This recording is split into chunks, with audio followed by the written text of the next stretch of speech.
شروع اللہ کے نام سے جو بڑا مہربان نہایت رحم والا ہے۔ اے پیغمبر صلی اللہ علیہ وآلہ وسلم، جو چیز خدا نے تمہارے لیے جائز کی ہے تم اس سے کنارہ کشی کیوں کرتے ہو؟ کیا اس سے اپنی بیویوں کی خوشنودی چاہتے ہو؟ اور خدا بخشنے والا مہربان ہے۔ خدا نے تم لوگوں کے لیے تمہاری قسموں کا کفارہ مقرر کر دیا ہے، اور خدا ہی تمہارا کارساز ہے، اور وہ دانا اور حکمت والا ہے۔ اور یاد کرو جب پیغمبر نے اپنی ایک بیوی سے ایک بھید کی بات کہی تو اس نے دوسری کو بتا دی۔ جب اس نے اس کو افشا کیا اور خدا نے اس حال سے پیغمبر کو آگاہ کر دیا تو پیغمبر نے ان بیوی کو وہ بات کچھ تو جتائی اور کچھ نہ بتائی۔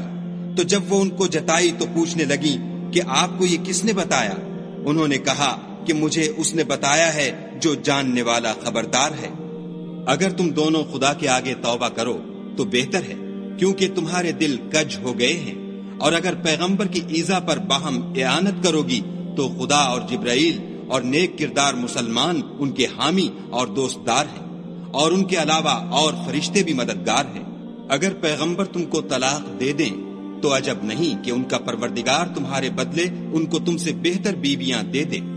مسلمان، صاحب ایمان، فرما بردار، توبہ کرنے والیاں، عبادت گزار، روزہ رکھنے والیاں، بن شوہر اور کنواریاں۔ مومنوں، اپنے آپ کو اور اپنے اہل و عیال کو آتش جہنم سے بچاؤ، جس کا ایندھن آدمی اور پتھر ہے، اور جس پر تند خو اور سخت مزاج فرشتے مقرر ہیں۔ جو ارشاد خدا ان کو فرماتا ہے اس کی نافرمانی نہیں کرتے، اور جو حکم ان کو ملتا ہے اسے بجا لاتے ہیں۔ کافروں، آج بہانے مت بناؤ، جو عمل تم کیا کرتے ہو انہی کا تم کو بدلہ دیا جائے گا۔ مومنوں، خدا کے آگے صاف دل سے توبہ کرو، امید ہے کہ وہ تمہارے گناہ تم سے دور کر دے گا، اور تم کو باغہائے بہشت میں جن کے نیچے نہریں بہ رہی ہیں داخل کرے گا۔ اس دن خدا پیغمبر کو اور ان لوگوں کو جو ان کے ساتھ ایمان لائے ہیں رسوا نہیں کرے گا، بلکہ ان کا نور ایمان ان کے آگے اور داہنی طرف روشنی کرتا ہوا چل رہا ہوگا، اور وہ خدا سے التجا کریں گے کہ اے پروردگار، ہمارا نور ہمارے لیے پورا کر اور ہمیں معاف فرما، بے شک خدا ہر چیز پر قادر ہے۔ اے پیغمبر صلی اللہ علیہ وآلہ وسلم، کافروں اور منافقوں سے لڑو اور ان پر سختی کرو، ان کا ٹھکانہ دوزخ ہے اور وہ بہت بری جگہ ہے۔ خدا نے کافروں کے لیے نوح کی بیوی اور لوط کی بیوی کی مثال بیان فرمائی ہے۔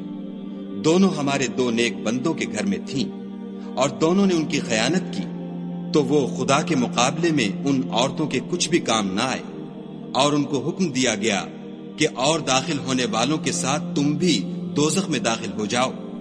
اور مومنوں کے لیے ایک مثال تو فرعون کی بیوی کی بیان فرمائی کہ اس نے خدا سے التجا کی کہ اے میرے پروردگار، میرے لیے بہشت میں اپنے پاس ایک گھر بنا، اور مجھے فرعون اور اس کے اعمال زشت معال سے نجات بخش، اور ظالم لوگوں کے ہاتھ سے مجھ کو مخلصی عطا فرما۔ اور دوسری عمران کی بیٹی مریم کی، جنہوں نے اپنی شرمگاہ کو محفوظ رکھا تو ہم نے اس میں اپنی روح پھونک دی، اور وہ اپنے پروردگار کے کلام اور اس کی کتابوں کو برحق سمجھتی تھی اور فرما برداروں میں سے تھی۔